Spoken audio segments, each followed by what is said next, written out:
Chapter 10. When Quillerin's alarm went off on Saturday morning, it was still dark and chill, and he debated whether to fulfill his intentions or forget about the farmer's market and go back to sleep. Curiosity and a newsman's relish for an unfamiliar situation convinced him to get up. He showered and dressed hastily and diced round steak for the cats who were asleep in the big chair, stretched out in do-not-disturb postures. By 6:30, Quillerin was downstairs in the kitchen, where Robert Mouse was breaking eggs into a bowl. Hope you don't mind," Quillerin said.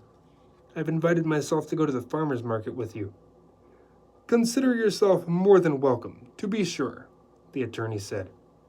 "Please be good enough to help yourself to orange juice and coffee. I am preparing an omelet." "Where's William?" Mouse took a deep breath before replying. "With William, I regret to say, it is a point of honor to be late for any and all occasions." He poured the beaten eggs into the omelet pan, shook it vigorously, stirred with a fork, folded the shimmering yellow creation, flipped it onto a warm plate, grated some white pepper over the top, and glazed it with butter. It was the best omelet Quillerin had ever tasted. With each tender, creamy mouthful, he recalled the dry, brown, leathery imitations he had eaten in second-class restaurants. Mouse prepared another omelet for himself and sat down at the table. "I hate to see our friend William missing this good breakfast," said Quillerin. "Maybe he overslept. Maybe I should hammer on his door." He found William's room at the end of the kitchen corridor and knocked once, twice, then louder, without getting any response. He turned the knob gently and opened the door an inch or two. "William!" he shouted. "It's after 6:30. There was no sound from within. He peered into the room. The built-in bunk was empty, and the bedspread was neatly tucked under the mattress. Quillerin glanced around the room. The bathroom door stood open. He tried another door, which proved to be a small, untidy closet. The entire place was in mild disorder, with clothes and magazines scattered in all the wrong places. He returned to the breakfast table. Not there. His bed looks as if he hasn't slept in it, and the alarm clock hasn't been set. I took him out to dinner last night, and he was going to his mother's house afterward. Do you suppose he stayed there?" "Basing an opinion on what I know about the relationship between William and his mother," said Mouse, "I would deem it more likely that he spent the night with the young lady to whom he appears to be engaged. I suggest you wear boots this morning, Mr. Quillerin. The market manufactures an exclusive brand of mud, composed of wilted cabbage leaves, rotted tomatoes, crushed grapes, and an unidentifiable liquid that binds them together in a slimy black amalgam." The men started for the market in the attorney's old Mercedes, and as they circled the driveway, Quillerin thought he saw the enormous tail fins of William's limousine protruding from the carport on the other side of the house. "I think William's car is there," he remarked. "If he didn't come home last night, how did his car get back?" "The ways of the young," said Mouse, "are incomprehensible. I have ceased all attempts to understand their behavior." It was true about the mud. A black ooze filled the gutters and splashed up over the sidewalks of the open-air market. There were several square blocks of open sheds where farmers and other vendors sold directly from their trucks. Rich and poor streamed through the cluttered aisles, carrying shopping bags, pushing baby buggies loaded with pots of geraniums, pulling red express wagons filled with produce, or maneuvering chrome-plated, rubber-tired shopping carts through the crowded aisles. A pickpocket's heaven, Quillerin thought. There were women with rollers in their hair, children riding piggyback, distinguished old men in velvet-collared coats, Indian girls with tweed jackets over their filmy saris, teenagers wearing earphones, suburban housewives swaddled in fun furs, and more than the average number of immensely fat women. Mouse led the way between mountains of rhubarb and acres of fresh eggs, past the gallon jugs of honey, the whole pigs, bunches of sassafras, pillows filled with chicken feathers, carrots as big as baseball bats, white doves in cages, and purple cauliflower. It was a nippy morning, and the vendors stamped their feet and warmed their hands over coke fires burning in oil drums. The smoke mingled with the aromas of apples, livestock, lilacs, and market mud. Quillerin noticed a blind man with a white cane standing near the lilacs, sniffing and smiling.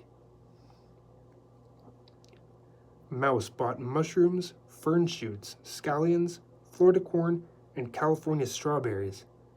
It amazed the newsman to hear him haggling over the price of a turnip. "My dear woman, if you can afford to sell a dozen for $3, how can you, in all decency, ask 30 cents for one?" asked the man who served a $10 bottle of wine with the jellied clams.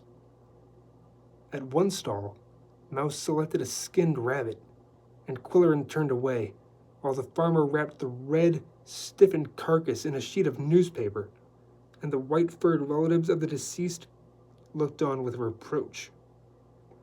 "Mrs. Marin, I must admit, makes an excellent Hessenpfeffer," Mouse explained. "She will prepare the viands this weekend, while I attend a gourmet conclave out of town, for which I happen to be the master of ceremonies." From the open-air market, they went into the general market, a vast arena with hundreds of stalls under one roof, and a soft carpet of sawdust underfoot. Hucksters with hoarse voices offered spiced salt belly, strudel dough, chocolate torts, plaster figures of saints, quail eggs, voodoo potions, canned grape leaves, octopus, and perfumed floor wash guaranteed to bring good luck. A nickel-plated machine ground fresh peanut butter. A phonograph played harem music at a record stall. Mouse bought snails and some Dutch mustard seed. For a moment, Quillerin closed his eyes and tried to sort out the heady mix of smells. Freshly ground coffee, strong cheese, garlic sausage, anise, dried codfish, incense. A wave of cheap perfume reached his nostrils, and he opened his eyes to see a gypsy woman looking at him from a nearby stall. She smiled, and he blinked his eyes. She had Joy's smile, Joy's tiny figure, and Joy's long hair, but her face was 100 years old. Her clothes were soiled, and her hair looked as if it had never been washed. "Tell the fortune?" she invited. Fascinated by this cruel caricature, Quillerin nodded. "You sit."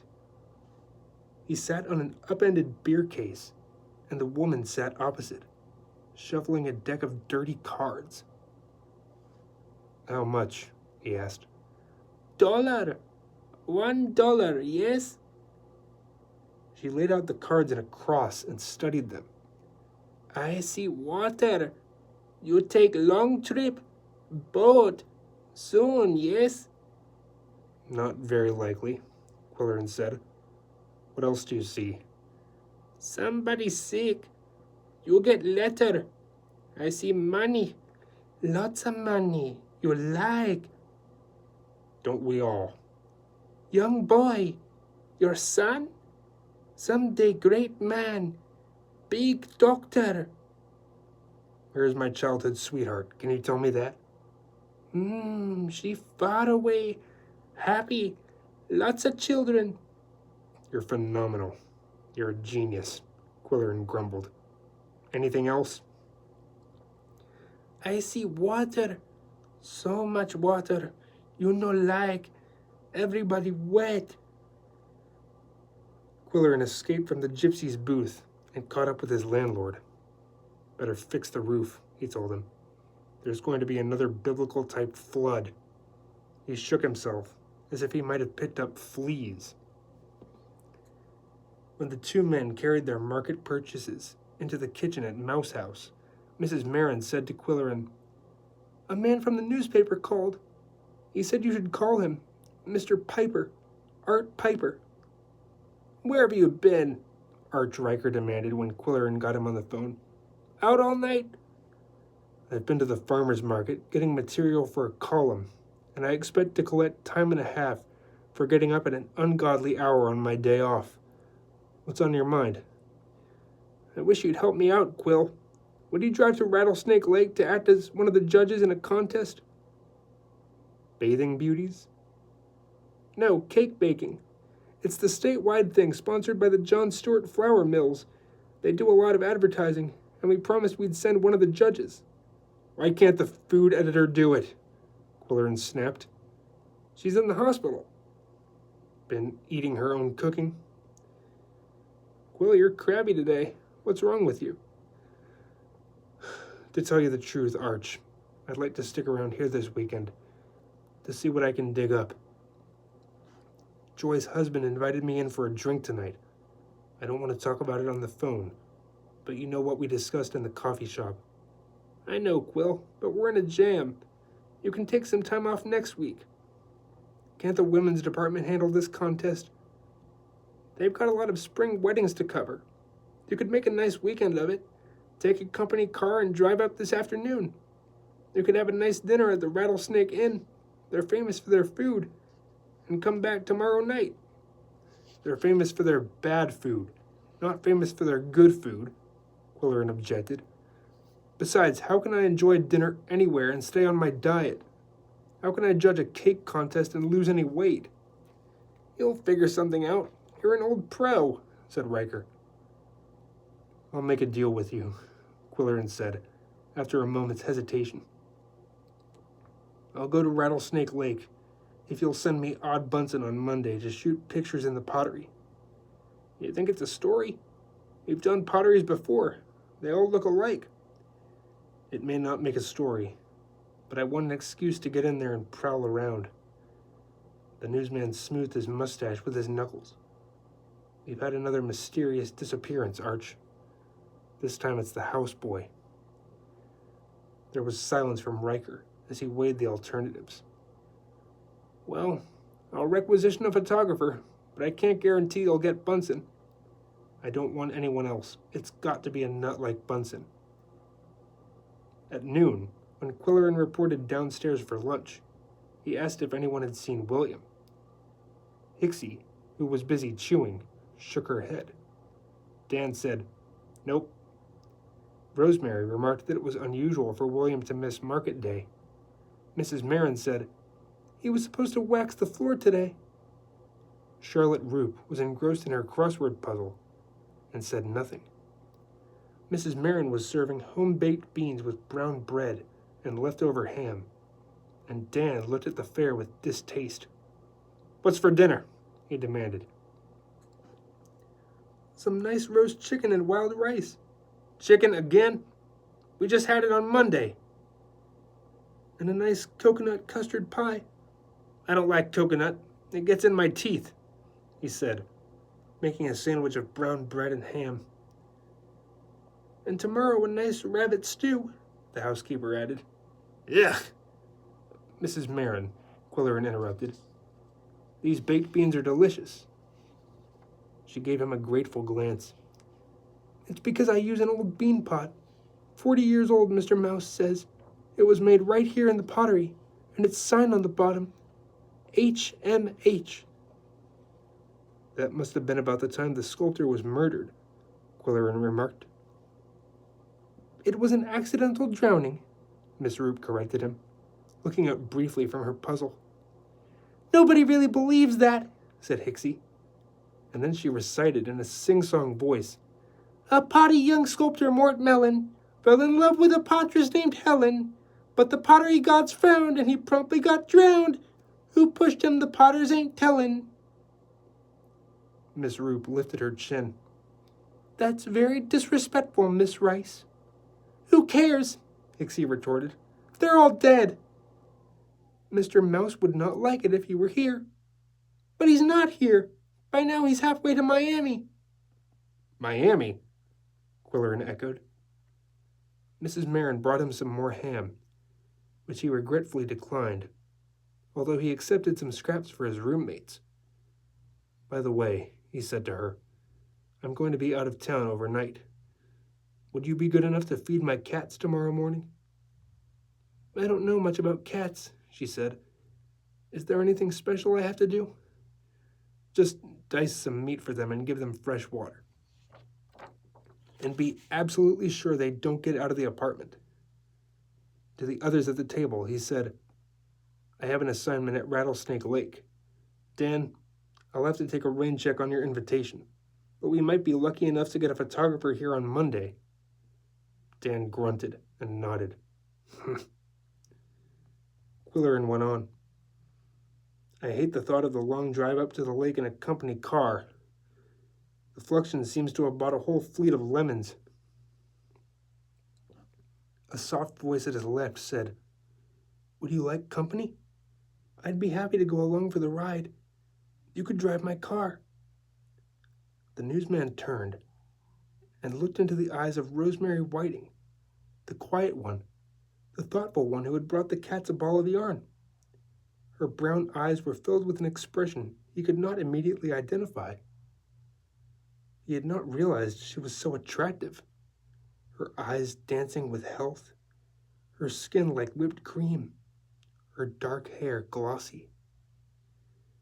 Having hesitated too long, he said hurriedly, Sure. I'd be grateful for your company. If we leave right after lunch, we'll have time for a leisurely drive and a good dinner at the inn.